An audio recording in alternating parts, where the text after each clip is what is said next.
Okay, here we go.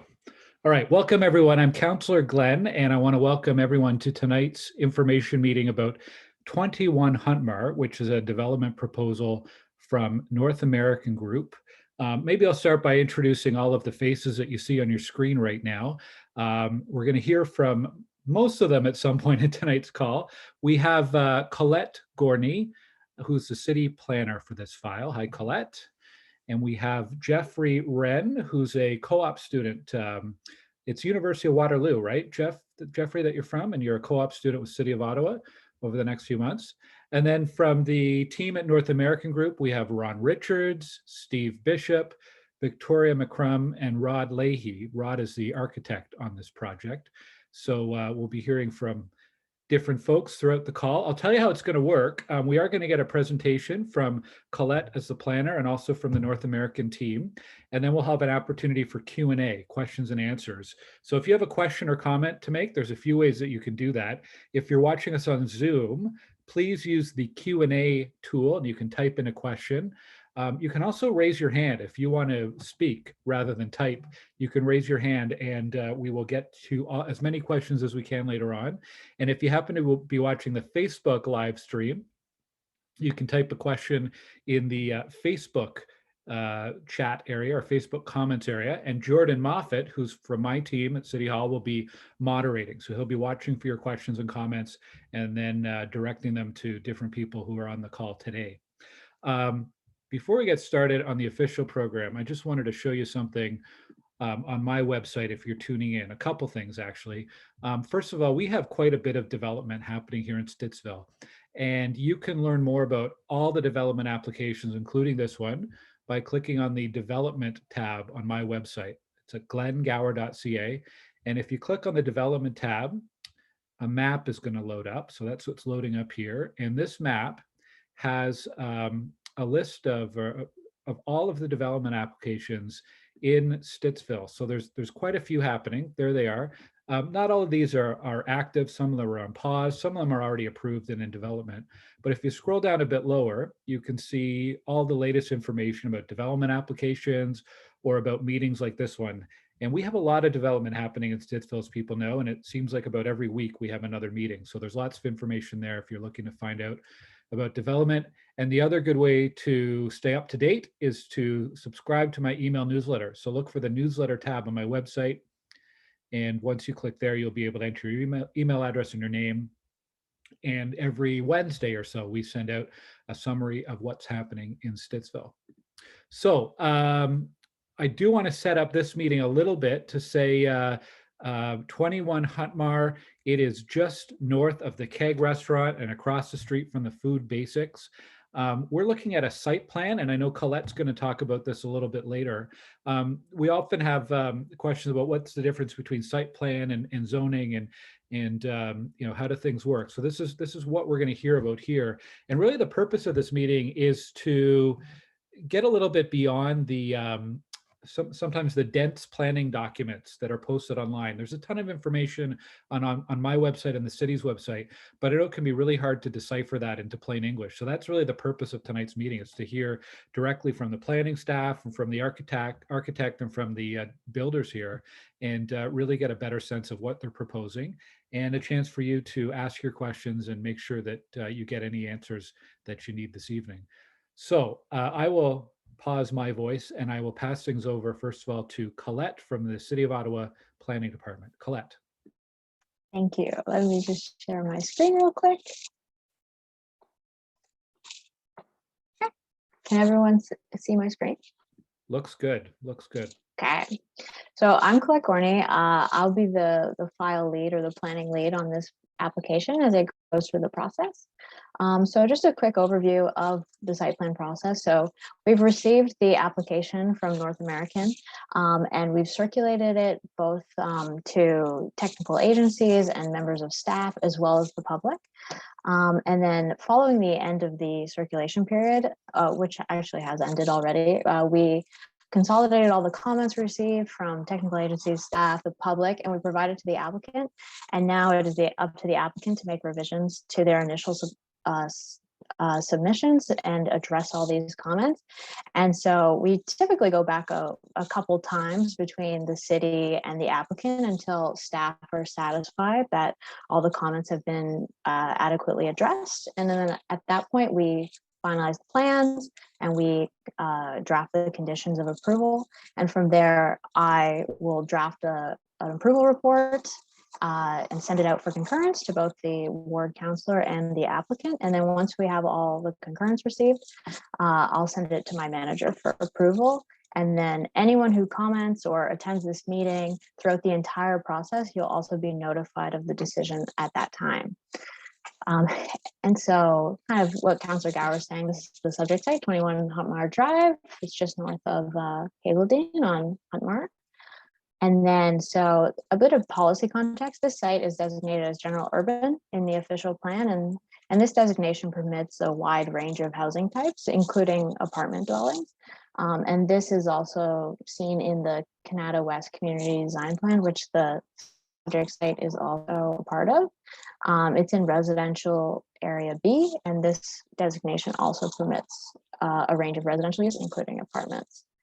And so the zoning on the site, which is what we'll be mainly looking at, is AM7 with an urban exception of 1444. So it means arterial Main Street subzone 7. And so this zoning does permit the proposal. The only thing that they needed relief from was height. So they're proposing 1 story above, which is typically allowed through this zoning, but they've already received approval from the Committee of Adjustment for a minor variance for height. So it's already in effect, so it's a non-issue, and they're providing 20-meter setback, and staff are happy that the site is developing as it is intended to. Yeah, that's just a quick overview of the policy context. Pass it over to Councillor Gower again.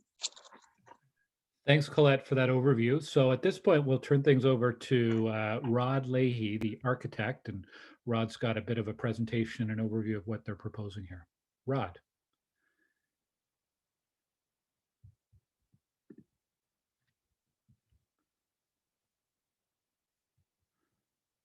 And Rod, if you're speaking, you may still be on mute.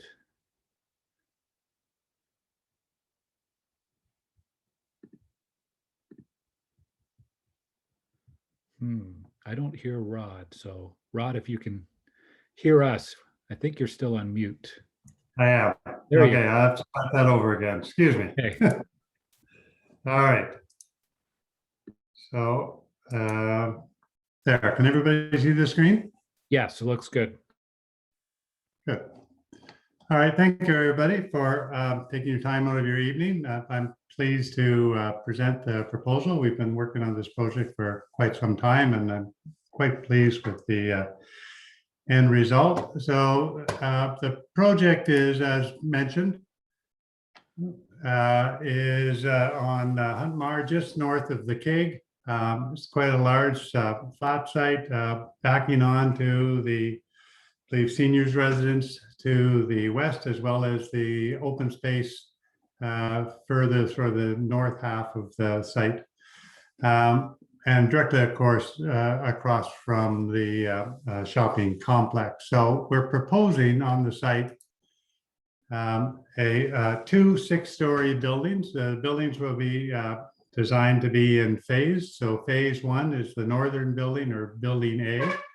It's a 6-story building with access directly off the current entrance into the mall, and so creation of a proper intersection at the intersection between the two, and we have access to the site and with some surface visitor parking here for sort of short-term visitor parking, then down into the underground parking garage for all of the required parking.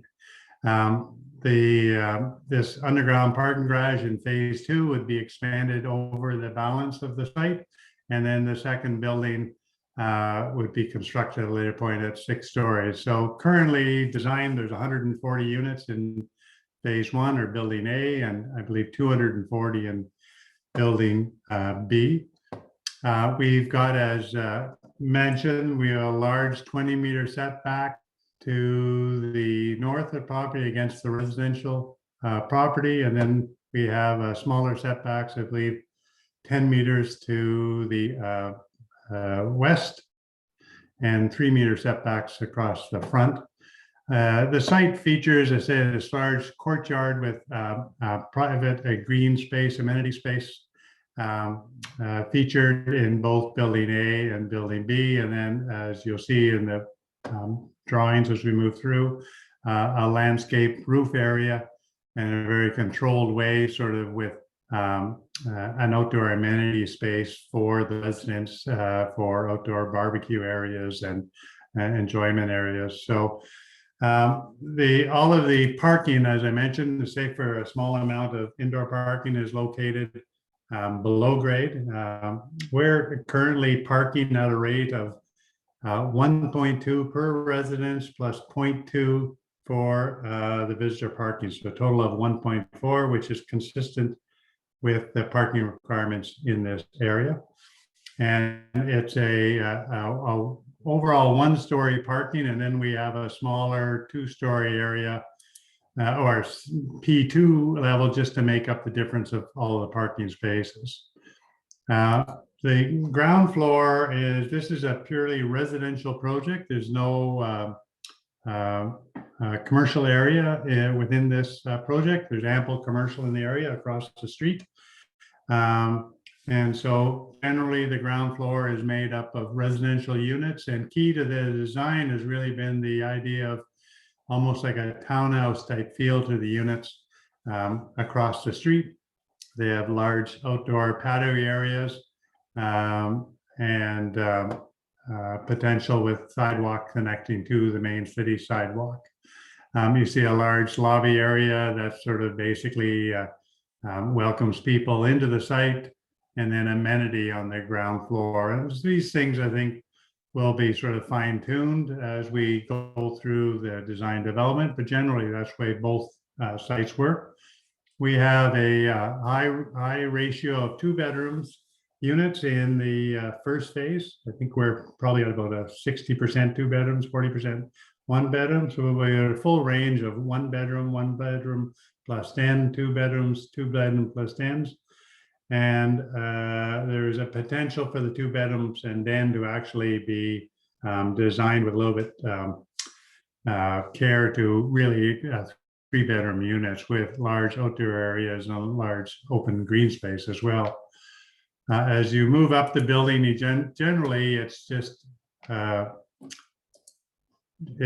essentially the ground floor carries up, except we eliminate the amenity spaces, and you can see the layout and the size of the units. So they're very, I would say, larger units, and I'm used to dealing. I do a lot of work in the more central area of the city, and so these are very livable units and really geared to the potential of families moving into this, young families, not just the empty nesters that I see in most of my projects in the central area. So this is a nice change for me. And then on the 6th floor, we actually set the building back from the perimeter, and just to create a little bit of a transition to the residential and to the street as well. And so you can see there's a large terrace area for all the units on the perimeter of the building. And it just helps create I think an interesting architecture. So you can see the building in phase 1, as I mentioned, 140 units. Phase 2 is a larger footprint. It's got 240 units.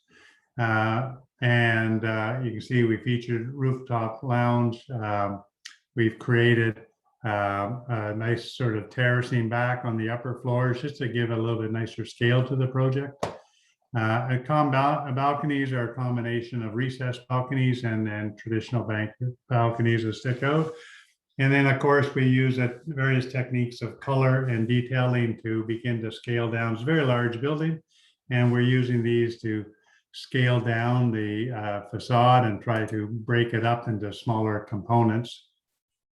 We have been successful on other projects, this approach, and so you get a variety of color and detailing that I think helps animate the street. These are the lower level residential, and with a gray stone at the base, and then a traditional brick and metal siding as you move up the building. All of the elevations have the same attention to detail and care, so we don't have sort of let's say a bad side to the project. We've been quite respectful to all the sides and the creation of the courtyard. And I can show you some of our preliminary sort of renderings of the site. You can see this. This is just sort of the idea. These units here have a potential to have ground floor terraces. You can see the corner details just help sort of break up the mass of it. We use bay windows that project out. The very high quality brick detailing and precast details, and the introduction of potential solar shades on the upper floors. Again, just adding a level of detail and interest to the project. We have a number of views. I'll just walk you through. This is a view of the signalized intersection and the entrance into the site with our lobbies directly off this lay-by. So we've created a lay-by on either side just for ease of access for taxi pickup, Uber pickup. And then we've got a view into the courtyard. This is the smaller of the two courtyards. Just to show you sort of the scale, and you move into this natural green area to the west. I think the last view is the idea of the rooftop terrace, and we've created a number of sort of stations where people can come upstairs to barbecue. They've got tables, we've got lounge areas, and this is an area that we're exploring the size of it. So I think this could potentially may expand a little bit and take a look at some options. So we're really trying to use our roofs now a little bit more than we did before, as opposed to just collecting rainwater. So I think it just adds a level of interest to the project. And I know in other projects, the idea of the barbecues and these meeting places are a way for the residents within the building to actually get to know one another, and they actually become very popular, more so than the gyms and the party rooms. These really become, through the sort of 4 or 5 months they're used, to become very important. So that's my presentation. I tried to keep it short, but thought we could leave the time for questions and answers. So, and I can stop sharing, or I can turn to drawings, Counselor, whatever you would like. Yeah, why don't you stop sharing for now so we can see everyone on screen again, but keep that presentation handy because it might come up in the questions. All right. So I just wanted to remind folks, if they do have a question, if you're on Facebook, you can type it into the comments on the Facebook video.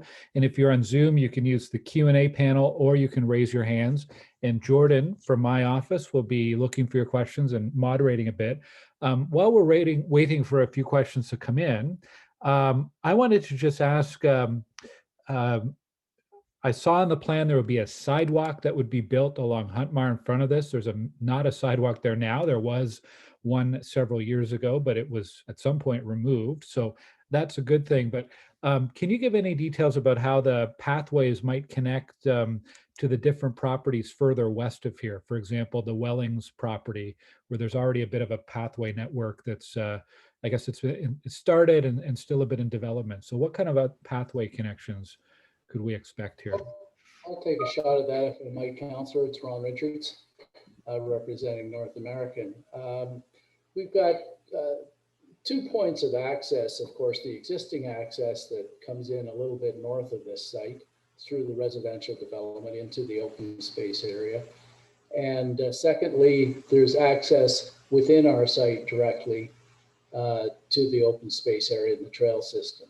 So that's a connection that we've planned for, as well as a connection through to the Welling Senior Citizen Complex, so that there might be some continuity and ability for residents there to travel perhaps to the shopping center, or at least to the path system also. So that has been thought of. Staff was aware of that and wanted us to make that connection. It has been provided for. Okay, thank you, Ron. Thank you, Ron. Another question was about parking. Rod, you mentioned the parking ratio. I know in any Yeah. project we have in Stittsville, there's always concern about parking. So you haven't included 2 cars per apartment. You've included, it's 1.2 per apartment, you said? Well, with the visitor, it would be 1.4. Okay. So So it's 1.2 and 0.2. what would happen if someone has more than, well, some renters will have more than one vehicle, but how do you determine what's the appropriate number of parking spots for a building like this? And how do you message that to prospective renters about the parking that is or isn't available? That's probably one of the most difficult questions to answer. Generally, when we're more inner city, I mean, it's always, guessing at where that fine line is, because these parking spaces cost close to $50,000 a space to build. And so they're very expensive to overbuild parking spaces. So this is an exceptionally high number for underground parking. We would, given the choice, I think, I'm not sure what North America would like. We would ask for sort of 1 plus 0.2, and we would find that's adequate, because we're going to see a lot of the sort of smaller units, the small 1-bedroom units will be there, real cost conscious, and they won't have a car, and that sort of frees up a space for somebody to have a second car. So, I'd add to that, Councillor. I know it's an issue of yours and certainly one that's of ours too, and that is the state of the public transit in the area, and when that might become perhaps a little more of an efficient system by the extension of Robert Green. Is that the right word? Did I get that? The street. Robert Grant Avenue is what you're thinking of, I think. Right? Robert, sorry, pardon me. I knew I did it wrong as soon as I said it. So that's something that's coming. We don't know when, but there is good transit on Hazeldean now. There is transit in the area, and we would expect to see in this type of building, a fairly good modal split, a fairly good number of people taking transit, and therefore a number of people without cars. This is something we're seeing more and more often. People are choosing not to drive, especially when they can work near home. In fact, a lot of people are working from home now and may never go back to an office. And the parking that's provided is in accordance with the current zoning bylaw that applies to the site. If I had my druthers, I'd probably be trying to reduce it too, because I think we will have extra spaces. But from a developer's point of view, Mr. Bishop, I think, may want to comment if I don't cover all he had in mind. We want to make sure that we can rent these, and there still, whether we like it or not, is a demand for vehicles. So we're not prepared at this time to try to shortcut on parking. We're going to provide parking that's required and live with the extra cost, I guess. I think, Ron, if I could add, one of the things I'm sure we'll be adding is the idea of the shared car services. On site, we have this surface parking area is perfect to have, 2 or 3 cars that the residents could take advantage of. And the other thing, the beauty of a phased development is we're going to learn a lot from phase 1. So if we see that our parking is coming in way below what we projected, we may come back to the idea of a reduced rate. But if we err the other way, we've got opportunity to add more parking in the second phase. I mean, that's the advantage of a 2-phase development. You do learn a lot from the first one. So that traditionally what's happened also is if there's empty spaces, the landlord can usually find someone that wants to have more than 1 car or 1.4 cars. So it's hard to get 0.4 of a car. So they usually get taken up, and I can say from personal experiences, a car guy that grew up in the suburbs, I think I had 4 spaces rented in one apartment, and there was just me. So they'll be taken up. And Rod, can you comment on the other modes of transportation? We have bicycle parking provided. Yeah, we do. We're providing in excess of the bylaw for bicycle parking. We're doing one-to-one parking. So one per unit, that's underground, is it not? That's right. It's all in secured parking areas. So I'm gonna, I stopped sharing, but so we have secured bike storage areas, which are in the first level. So it works very well. It's easy access to the bike areas. And so we're geared up, I think, for sort of hopefully that we can reduce some of the reliance on the automobile, but we're prepared to meet the requirements of the zoning bylaw. And I said, I think we're going to learn a lot in that first phase. And, even with the bikes, we may find that we want more bikes than what we originally proposed. So. Okay, thank you. I know, well, I was going to say, this isn't my place to editorialize, but I guess I'm the city councilor, so I will. I'll quibble with you, Ron, that this area has strong transit. It has okay transit, and it's probably one of the better ones in Stittsville. It's on the spine of the 61, the 62, the 261, the 263. It will have much better transit when LRT is built out to Hazeldean Road. The future transit station is a very short walk away across from the current Food Basics parking lot. But the other thing too is as we get more people living close to these transit lines, it will mean a gradual increase of transit service. So, it will get better. It's okay now. It will continue to get better. And we do want to be putting apartment buildings, if we have the choice, we want to be putting them as close to these transit spines as possible. So this is well situated for future.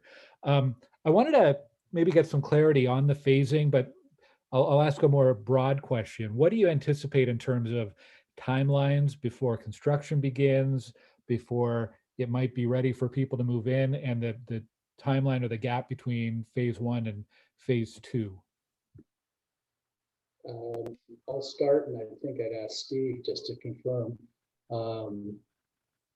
Obviously, phase 1 is the north building, is what we intend to start with, and our intention would be to start construction as soon as reasonably possible. We're in the site plan process. We've got a number of comments. We've got a few things to take care of, but really, we've been complimented. Staff, I think perhaps you've had a chance to see the reports, Councillor, are very complimentary, especially about our facilities management in terms of providing open space and recreational opportunities on site. I think we're up to 60% of green space on the site. Steve, do you recall the number? I think it was 60%. Yeah, no, we were quite high, quite a bit higher than what you would normally see on a site. So yeah, we were 48%, I think it was, Ron, not quite 60, but 48. So again, a very high percentage of green space on the site itself, both in the periphery and in the center core. In terms of phase 2, I think it will be guided strictly by what happens in phase 1, Councillor.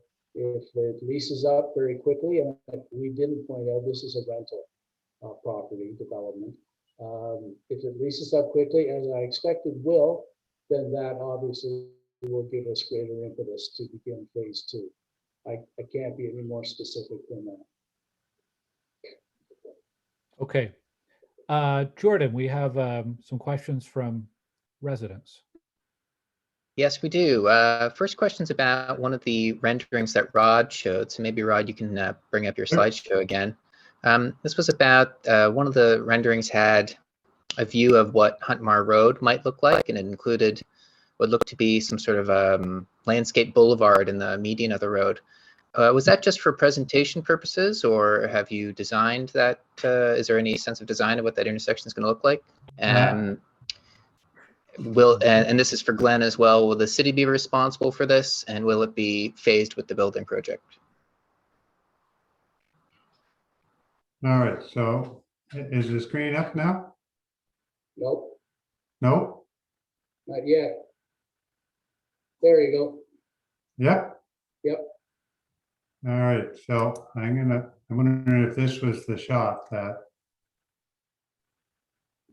I wonder if that was it, Ron, or there was, sorry, Rod, or if there was another one, you had a 3D rendering, I think, that showed. this the- one sort of shows. Well, there's this rendering which sort of showed, I think it was just the way that the traffic islands and sort of the greening of that island. And so we could have used a little artistic license in that. I'm trying to think if there was another one. I think that's, You move your screen, Rod. I'm just seeing a white screen there. Maybe it's that. That's the one I was thinking of when I saw when I heard the question there. So maybe it's. yeah. I don't think it's really a landscape. I think it's more of like an island, and whether or not there's enough space on it to sort of green that. And then you can see the new sidewalk along the west side of Huntmar, and then the green boulevard to the street, and also to the front yards of the building. So I think what's happened, Rod, if I might, and Councillor Gar, what's happened since that drawing was done is the traffic study has recommended a dedicated left turn lane into the shopping center. So that obviously would fill up that green space. So that is not representative. And I apologize. so I'm going to flip back to the site plan, and I think this is what you're getting at. You can see on the original design was, sorry, have you got my site plan up? Nope. Not yet. Okay.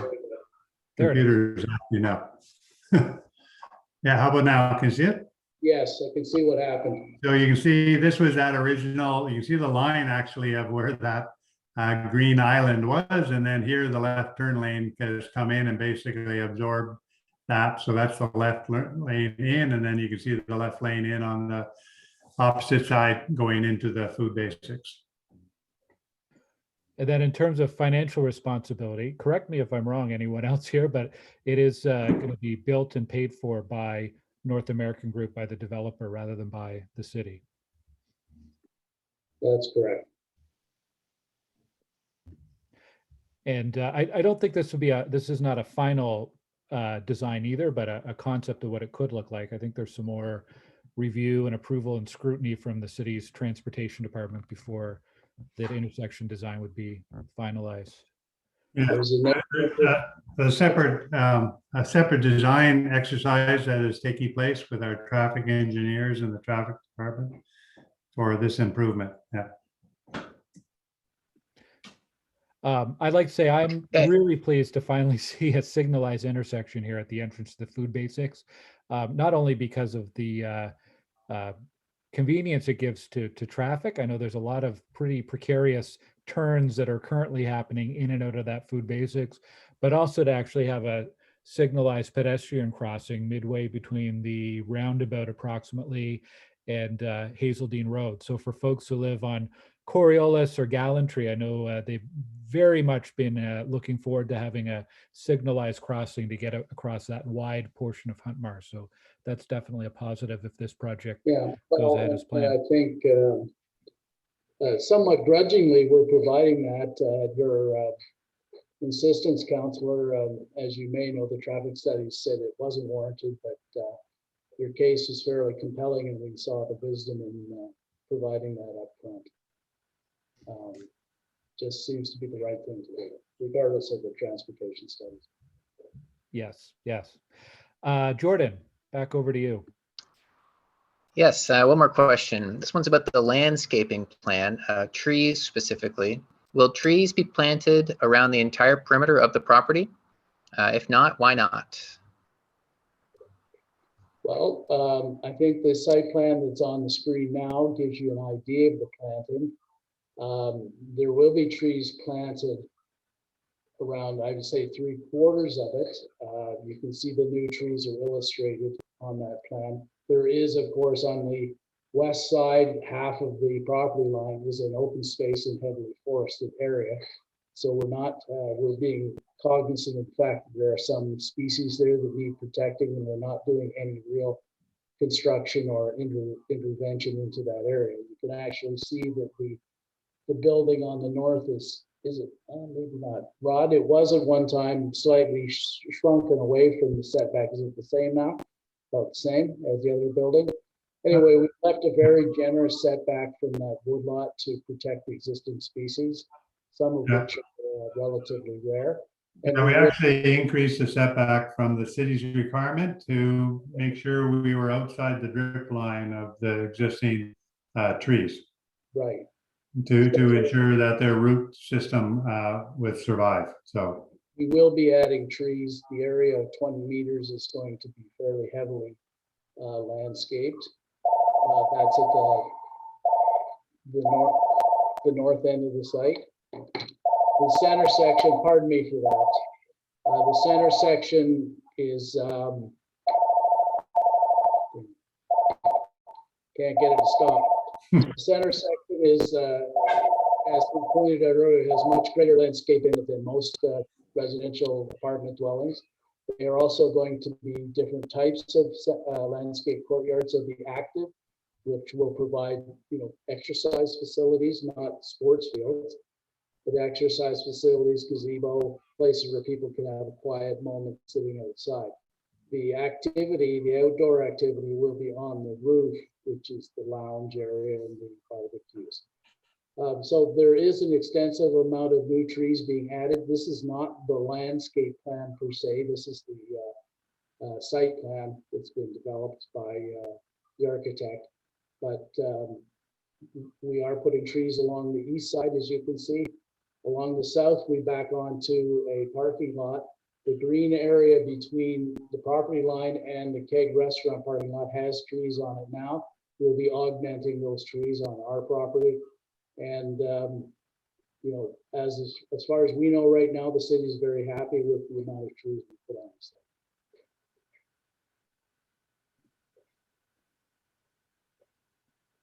Jordan, any more questions from residents?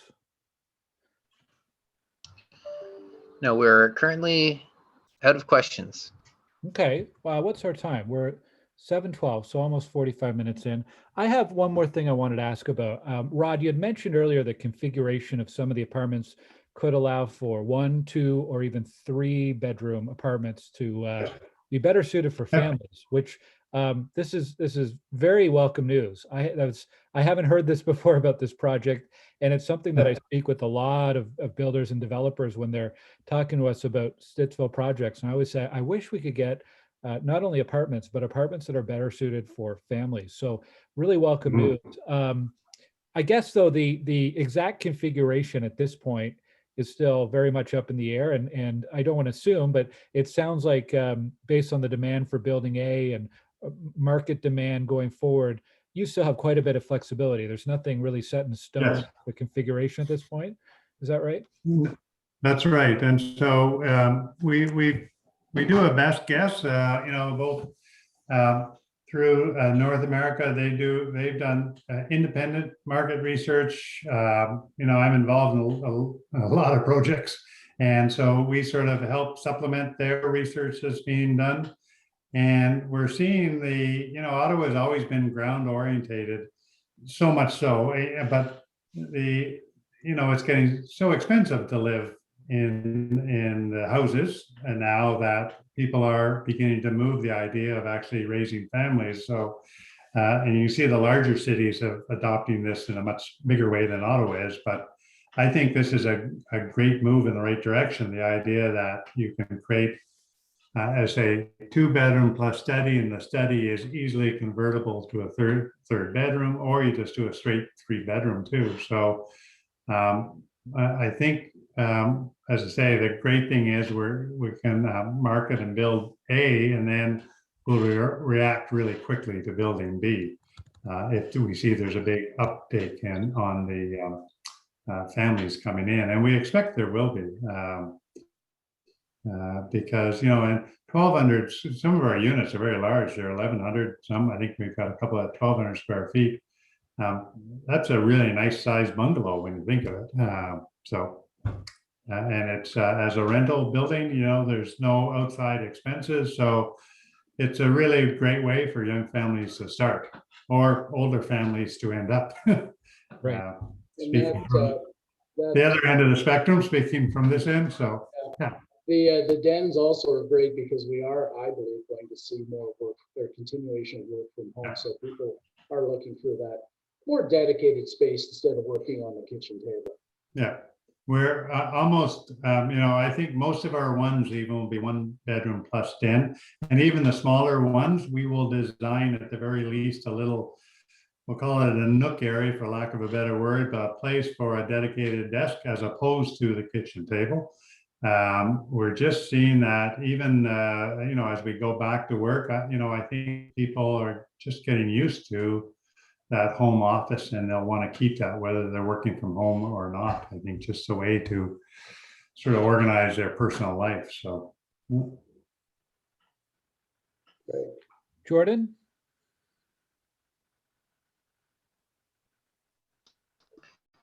Yeah, this question feeds off of that last answer. Can you have any idea what the rental rates will be? Steve, better, you're going to stop Yeah, sharing. Steve probably won't answer that.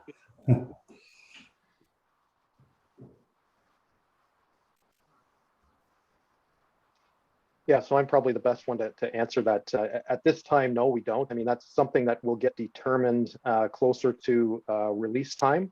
So we'll be taking a look at you know, market rent in the area as we get closer to a rental time. Unlike condos, you know, we don't pre-sell, so we will build, and the build usually takes 18 months or so.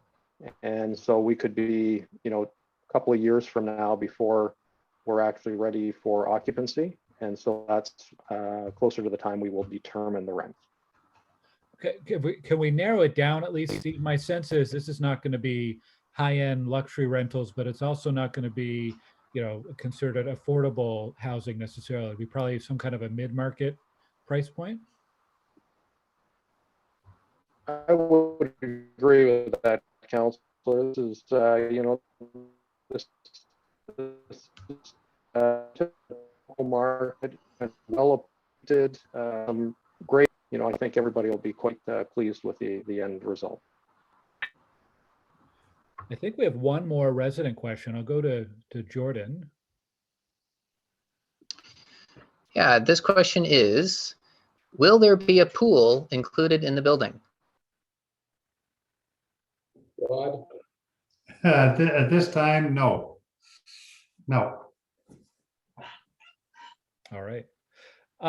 I'm surprised this question or comment didn't come up from residents today, but I wanted to raise it, not as a question, but just as a comment. I know one of the big concerns we've seen from email feedback and Facebook feedback is about the impact this has on the transportation system. And we've touched on that in a number of ways from different presentations and comments, but there is a big concern right now because the major north-south transportation route through our community, which is Robert Grant Avenue, is not yet built and it's several years behind schedule. And I know there's a concern from the community that anytime we add new development, whether it's singles, townhomes, or apartments, that it's going to add to the problems with traffic and congestion. I wanted to share two pieces of information with people who are tuned in. One is the intersection of Huntmar and Maple Grove is scheduled for an update later this year. So it's going to be upgraded with turning lanes and new traffic signals to address some of the delays that people experience and also some of the safety issues there now.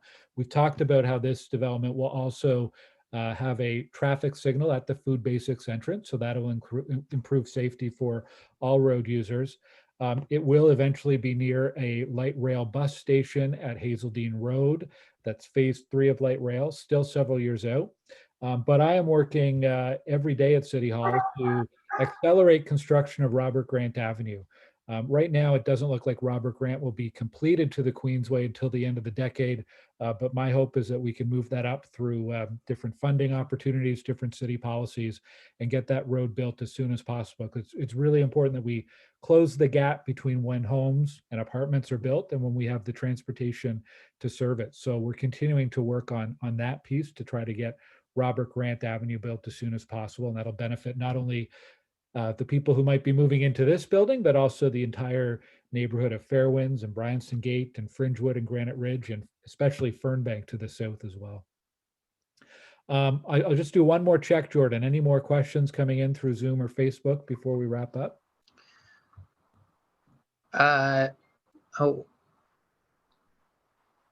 No, that's the extent of it. Oh, sorry, there's one just came in.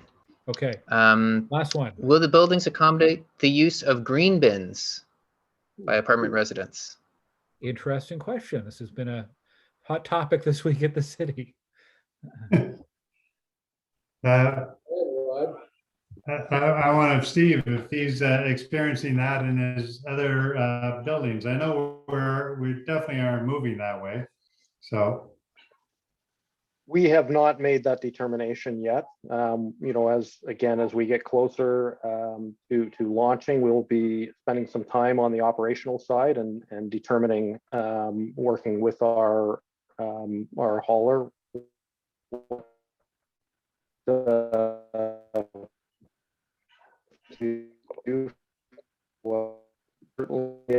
I'm a big believer in the green bin. I use it consistently at home, and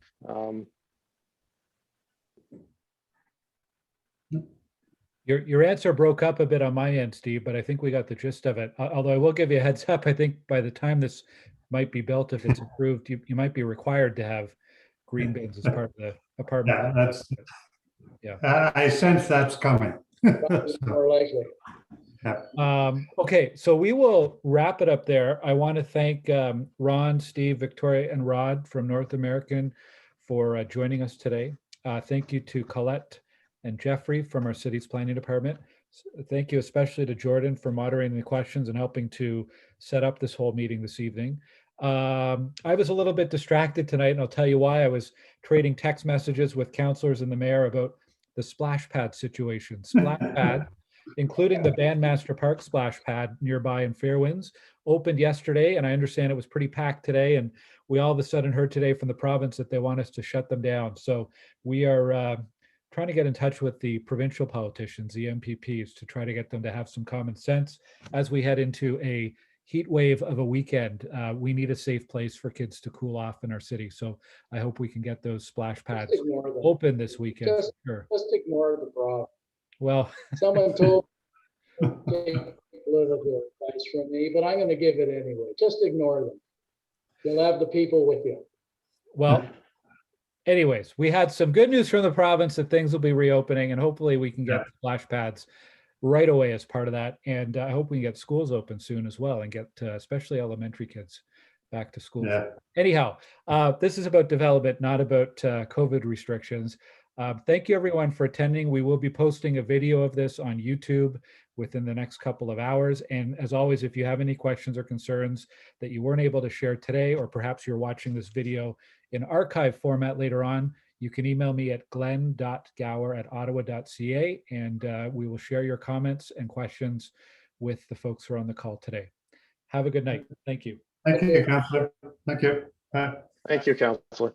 Thank you, Counselor. Have a good night.